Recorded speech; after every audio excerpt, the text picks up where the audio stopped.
Bonjour, merci de nous suivre pour cette couverture des Journées européennes du développement.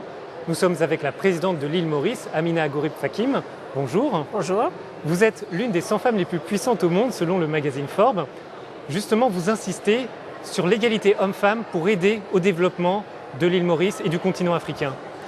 Bon, j'aime pas trop l'égalité homme-femme. J'ai dit qu'il faut avoir de plus en plus de collaboration et de contribution féminine pour que les décisions qui sont prises sont des décisions justes et qui seront vraiment, qui répondent aux besoins de la société. Et du coup, on voit qu'il y a cette mouvance dans plusieurs pays d'avoir des participations féminines au niveau des boards, par exemple, pour que ces décisions qui sont prises sont des décisions qui répondent aux besoins des sociétés. Vous allez justement accueillir dans quelques jours le Women's Forum à l'île Maurice. Oui, c'est la première fois que le Women's Forum se tient dans un pays africain. Et là, ça se tient à Maurice. Alors du coup, d'une pierre deux coups, le Women's Forum va traiter les problèmes qui seront propres non seulement pour les îles, et aussi pour le continent africain. Ces données, elles viendront d'où exactement? Des problématiques des pays.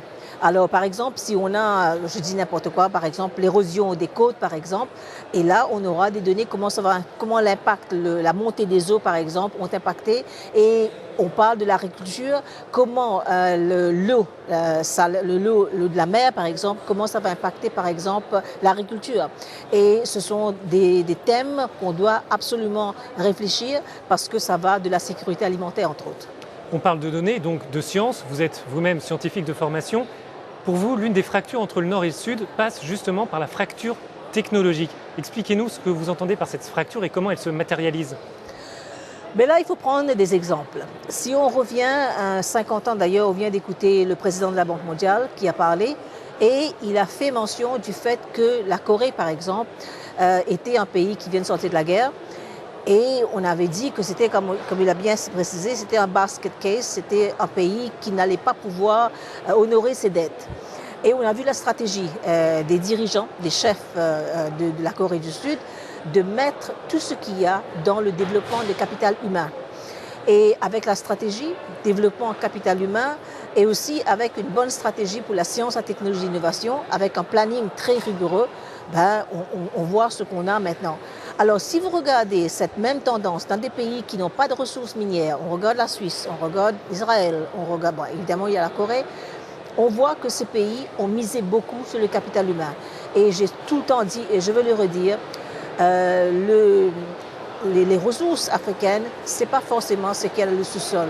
Ces ressources sera le capital humain et l'Afrique est un continent qui se rajeunit avec l'âge moyen de 23 ans et avec la connectivité, avec les moyens qu'on doit mettre en place au travers d'une éducation solide, je crois que l'Afrique peut s'en sortir. Alors nous sommes ici à Bruxelles, au cœur de la capitale des institutions européennes. Qu'attendez-vous de l'Union européenne dans cette politique de développement ? C'est un mélange d'un peu de tout, de partenariats au niveau financier, au niveau de coopération, au niveau d'échange de données, au niveau d'échange de bonnes pratiques.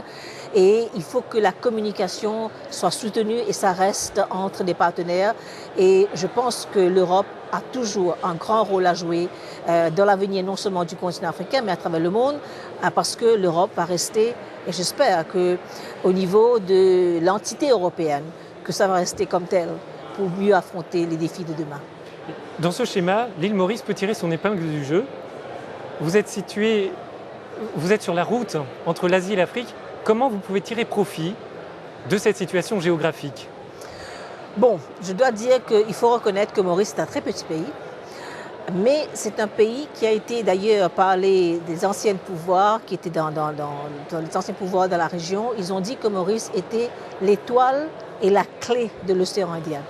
Nous avons un positionnement stratégique et je pense qu'avec ce positionnement, on peut toujours être le pont entre l'Asie et l'Afrique et aussi l'Europe. Et c'est au travers de ce positionnement géographique que Maurice doit absolument conjuguer parce que ça donne une force importante, que ce soit dans les négociations, que ce soit dans les échanges, mais aussi ce qu'il faut faire ressortir, que Maurice est un pays qui est un microcosme du monde. Un microcosme, pourquoi? Parce qu'on a toutes les grandes civilisations, les grandes religions qui habitent, qui cohabitent en paix. et je pense que c'est un modèle à reproduire. Mais ce tissu social a été renforcé par un dialogue interreligieux et interculturel. Et moi, comme je dis d'ailleurs, je dis tout le temps, la différence que nous avons doit devenir notre force parce que c'est au travers de cette différence qu'on va s'enrichir et que Maurice va sortir gagnant et qu'on va vraiment valoriser les compétences qui existent. Amina Gourib Hakim, merci d'avoir été avec nous. Merci beaucoup. Merci.